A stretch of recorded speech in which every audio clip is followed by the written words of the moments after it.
Hello everybody, my name is Ricardo Espaillat and welcome to my economics lecture series wherein we tackle the book Man, Economy and State by the great economist Mayer Rothbard.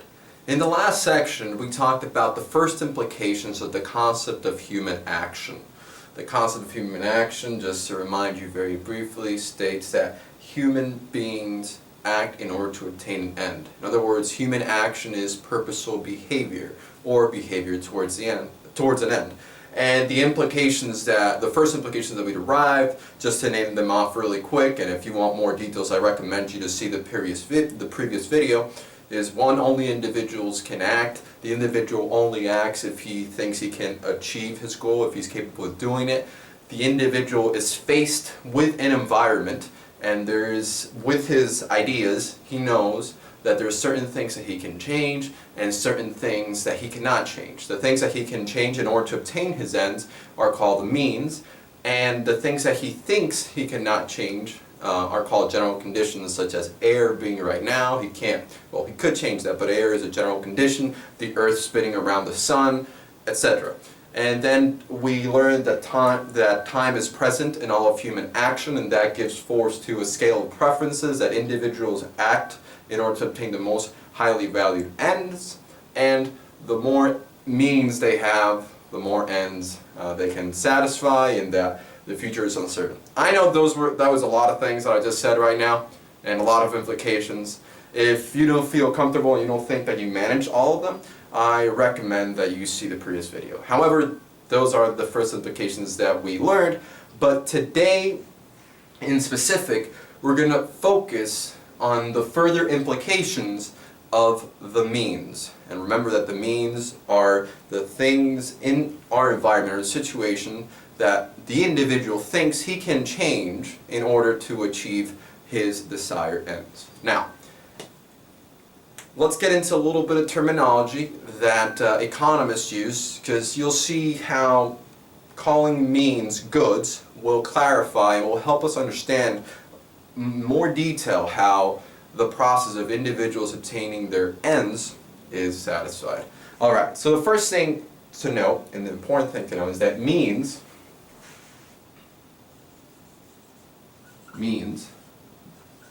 are called goods. Pretty simple, right? Means called goods. You can use them synonymously. Now, there's two types of goods. They are consumer, this marker. Let's see if I have a better one really quick.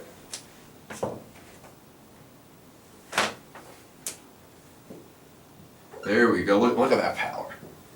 Consumer goods, which are also called goods of the first order, and that'll make sense why, don't worry. Goods of the first order.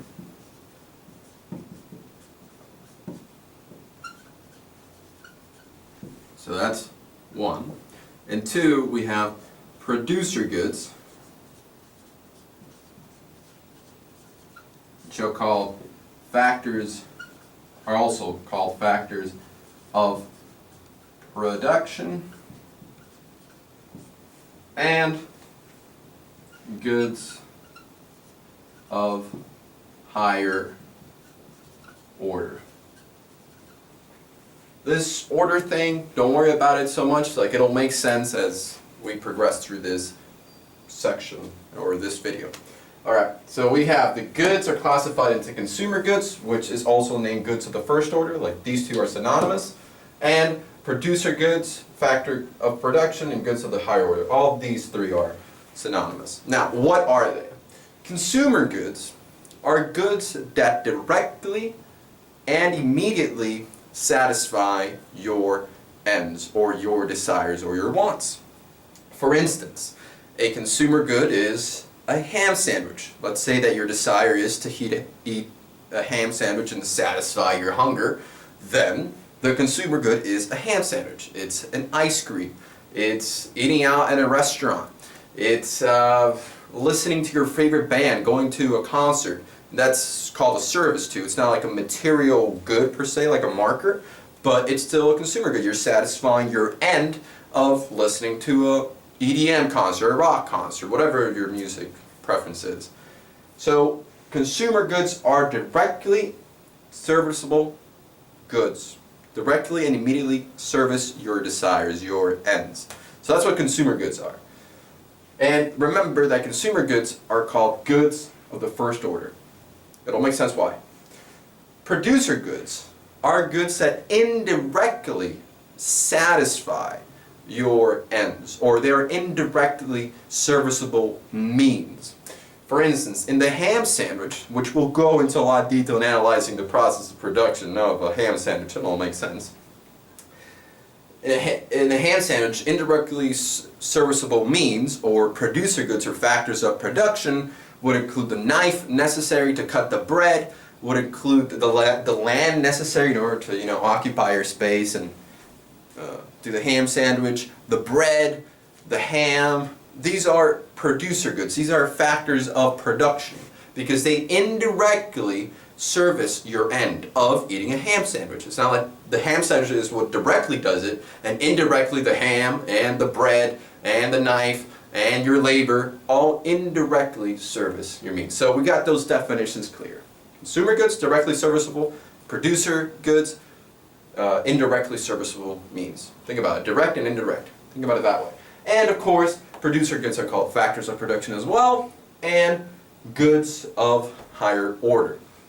Now, evidently, as we discussed, all goods are scarce. And the question follows, if consumer goods are scarce, how is it that they come to be? Well, a lot of you probably know this already, but just in case, the consumer goods must first be produced. They must be produced. And by production, what I mean is the rearranging of the elements of nature in such a way that brings forth a consumer good. In other words, you need to get bread, ham, and a knife, and your labor. You got to put them all together in such a way in order for you to get a consumer good. Alright? In other words, the consumer goods must be produced. If they didn't need to be produced, if they weren't scarce, then they would just be a general condition of human action. They'd be just present everywhere. They'd be like air. Just imagine, like, instead of air, it's like ham sandwiches everywhere. I don't know if you like ham sandwiches, but think about it, ice cream or brownie a la mode or any other delicious thing that exists out there. I don't know. Just you be creative. Anyways, the point is that consumer goods, because they're scarce, the only way that they come about is because they need to be produced. Consumer goods need to be produced. Alright? And they come from producer goods as well. Producer goods lead to the production of consumer goods. Now, let's analyze a little bit further this process of creating a ham sandwich, because we'll get into the details and classifying what things are considered as the original factors of production and the produced factors of production. Don't worry, it'll all make sense. For now, I got myself an eraser. Look at that. I now can service my end of erasing without using my hand. How neat is that? That's pretty neat. That's a video of Nature Walk. Credit to Nature Walk, by the way, and you can YouTube it. Pretty funny. Anyways, so let's get into the process of analyzing how a ham sandwich comes to be. So, ham sandwich. We want to make a ham sandwich. If you're a vegetarian, you want to make a cheese sandwich. Whatever. Alright? The point is, just think about it this way. What do we need to make a ham sandwich? The first things we need: time.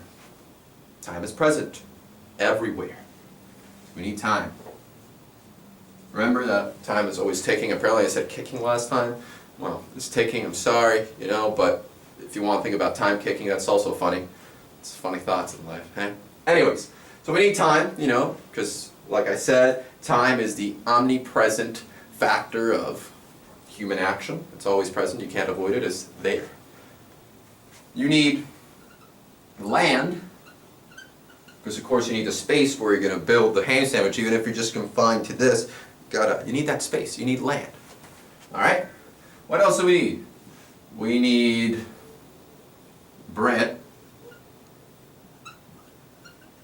we need ham, and we need knife, and of course, all these things together, we gotta put them together. We gotta expend energy in order to achieve that ham sandwich, and that expending of energy is called labor. Oh yes. We got labor. Alright, that's beautiful.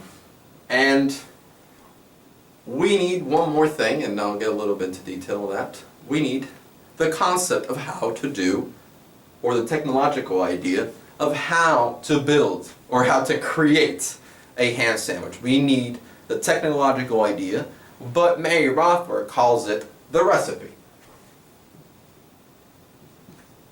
He doesn't call it a recipe because this is directly related to food. I mean, you could also have a recipe of how to make a car, alright? But anyways, the important thing to know is that we need these factors of production.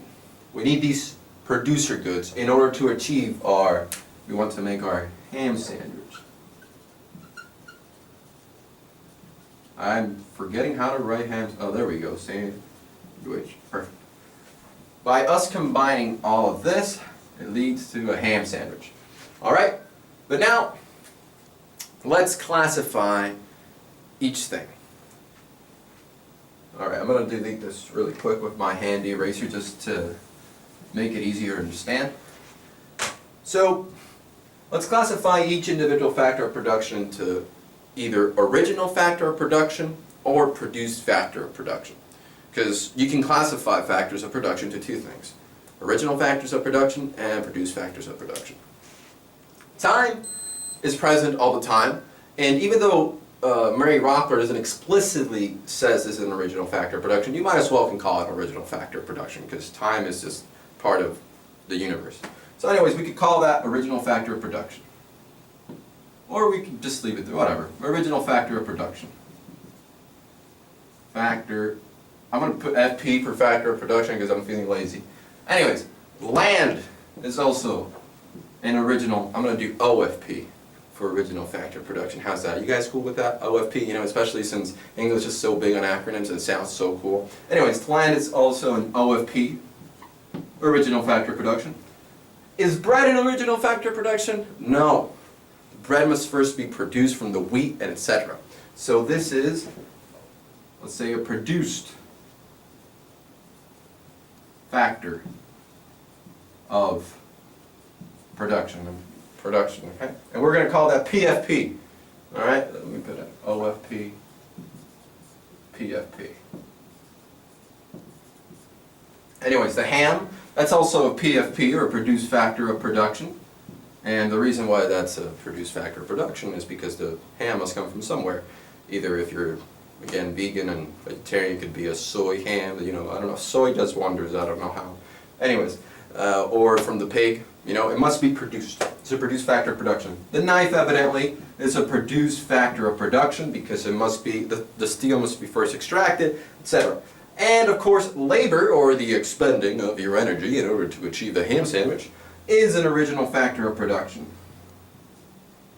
The recipe, I guess you could call that a produced factor of production.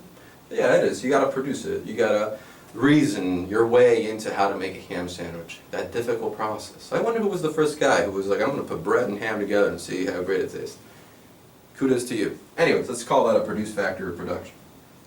But the important thing to note is that Mary Rothbard gives a lot more emphasis on the produced factors of production, such as ham, knife, and labor. The recipe itself, he kind of, in a different paragraph, talks about, and he has a little bit more to say, and we'll get to that. But for now, remember the recipe is there. You could argue it's a produced factor of production, but let's think about it as a different or a part. And also, time, it's an original factor of production, but he talks about it separately. I'm just letting you know, just so you know what he writes in the book, and you can read it yourself. Anyway, so I'm just going to put this out, but remember the OFP part. So he basically says, alright, so in order to produce something, you need time, you need the produced original factors of production, and you need the produced factors of production and a recipe. So anyways, ham sandwich, you could, if you want to put it, in an equation, even though don't put values into this, we'll get into that later. You could say that a ham sandwich is a function of time plus recipe plus original factors of production, OFP again, OFP plus the produced factor of productions. And of course the original factors of production of a ham sandwich are specific and the produced factors of production are specific too. Now, one thing to note, remember that thing of the goods of higher order, etc.? Here's when it comes to play. If we wanted to analyze the production process of a ham sandwich, we learned that the original factors of production, they're there, but the produced factors of production, like they must have been produced before, implying that there are different stages of production. Let me put it in an example. We have the ham sandwich, right? And we said that in order to achieve the ham sandwich, we must get the bread, we must get the ham, we must get the knife, right? But the bread in itself also has another stage of production, and it has its own stages of production, its own process. So in order for us to understand better and to try to conceptualize all the necessary processes that come into the making of a simple ham sandwich, economists then note the different stages according to their order. So, yeah, I'll delete this and we'll do it again. I'll write it again later. But I think me writing this down will help you understand. So, we have the ham sandwich. Why did I delete ham sandwich? Whatever. We have the ham sandwich. But before the ham sandwich, and let's do bread and the ham and the knife. Alright? And of course, again, we need the labor and we need land. I know this is not neat, but and then we need time. Yes, alright. And we need the recipe. Alright. We got it. Now, these things, they're all there, alright? They're original factors of production. But now the bread, remember, we must get it from the supermarket. And then from the supermarket, it gets it from another supplier. I'm going to call it supplier. I know my handwriting is horrible, but I want you to listen and just think about it in different stages. And then from the supplier, we go, let's say, somehow to the wheat farm. Alright, then from the ham, again, supermarket. Let's say you got it from the supermarket. And then you go to supplier. And then we end up pigs, whatever. Then the knife, the metal. I might really do, yeah, sure. We got the hardware store. And from the hardware store, we got the supplier. And of course, then we have the metal. And all of this, fundamentally all derived from land and labor. But before me getting into that, let's go to the steps. I know it's horrible handwriting, but it's more for illustrative purposes. And of course, getting the bread is not that simple. I'm just putting it in easy terms so that you guys understand that there's different stages. All these are stages. Alright, so we have our different stages. This is called, these can be denoted first order producer goods. These, which there are a lot more, but just for illustrative purposes, are called second order producer goods. Then these are called third, and these are called fourth, etc., etc., etc., etc. The consumer good itself is called good of the highest order. And you might be saying, well, what's the difference? This is also good of the first order. No. Key term, producer. First order producer goods. And this is just good of the first order. This is the thing that directly is going to satisfy your end. And now I'm looking at this and I'm like, does that even make sense and cute? No.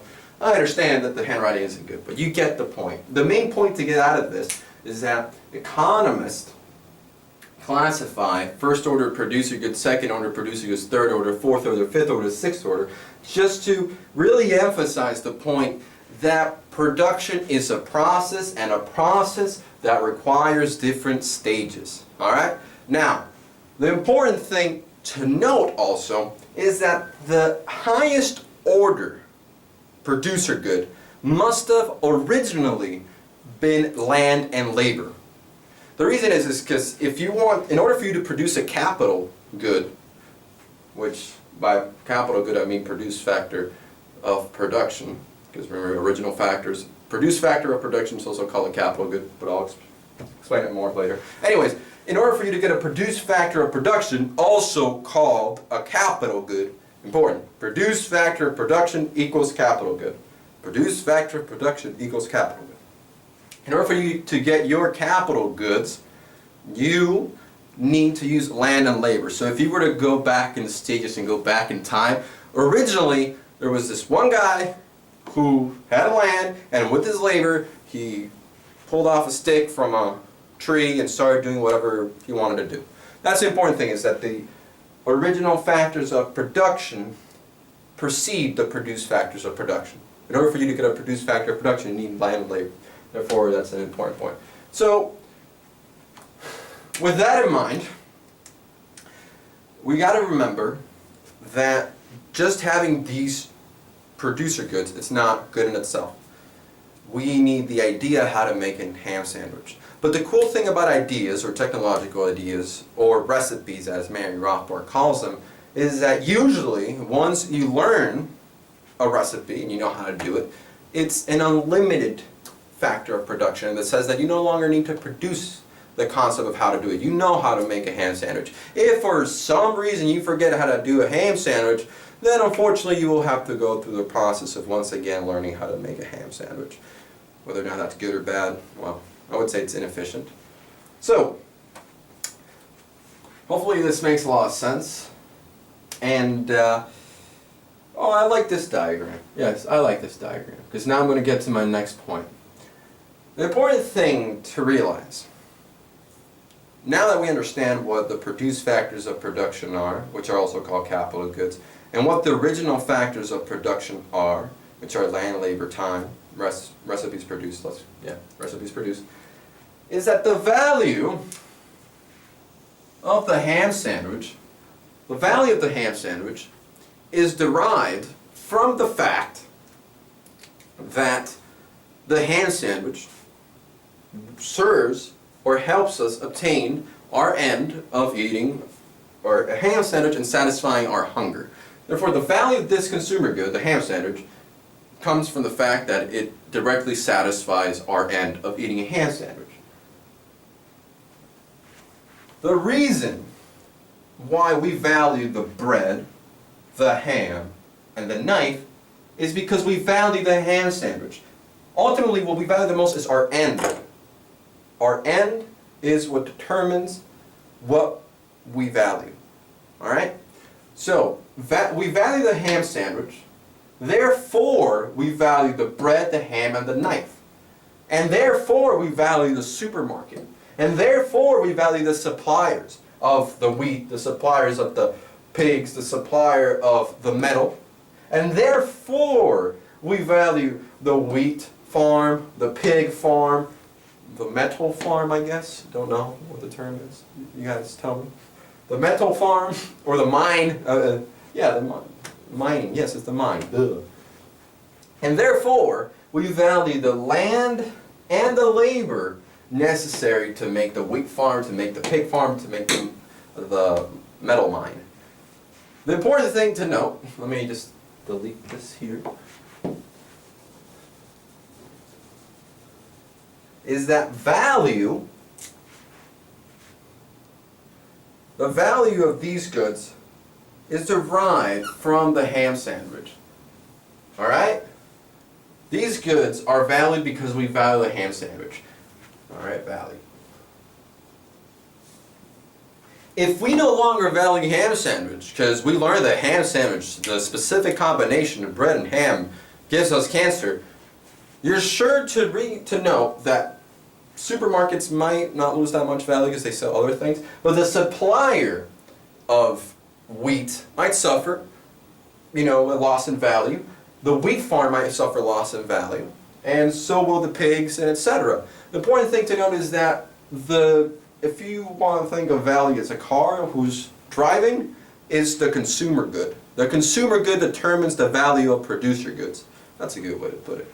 Consumer goods determine the value of producer goods, or determine the value of the factors of production. Said another way, first order goods determine the value of second order goods, second order goods determine the value of third order goods, third order goods determine the value of fourth order goods, etc., etc., etc., etc., etc.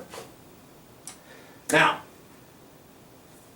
we got that of value. With regards to scarcity, now let's talk about scarcity really quick. We got value, check, we understand that. A consumer goods scarcity depends on the scarcity of the producer goods. So let's think about the ham sandwich. If all of a sudden there's a shortage of wheat, then you would see that the scarcity of ham sandwich would increase because we need the bread. And if there's less bread, then by default there's less ham sandwiches. So the important thing to realize is that the scarcity of consumer goods is determined by the scarcity of those producer goods necessary to make the consumer goods. That is like quite the mouthful. I am even surprised. Yeah, well, that's the point though. Alright? Now the question is, how do we fight the scarcity? How do we improve our standard of living? There's two ways. Either one, we increase our productivity or output of ham sandwiches through capital goods, and that's through savings, we'll get to that. Either we increase our production of ham sandwiches, or we improve our recipe of how to make a ham sandwich. Maybe you find out that to make a ham sandwich, you could do it in an easier way. You find a machine or something, you think of something. So that's the important thing to know. Man's fight against scarcity can only be defeated or improved by increasing your production or by thinking of better ways of making the thing you want to produce. Anyways, in conclusion, means are called goods. Goods are classified into consumer goods, producer goods, alright? And from that, we get the producer goods are also classified into original factors of production and produced factors of production. The value of the value of producer goods is determined by the value of consumer goods, which is inherently determined by the value of our ends, of our subjective preferences. This is a very important thing in economics. We'll later get to that, we'll see how that's important. And that the scarcity of consumer goods depends on the scarcity of producer goods. That's just to sum it up. I think the whole video goes very thoroughly into what the points are. Anyways, thank you very much for your time. I know this was a lot of information, a lot of terminology, but you can sit down through this, you can get the book. I'll give you the link again in the comment section where you can read it yourself. But hopefully it all made sense. And for now, I just hope you all have a great day and see you next time.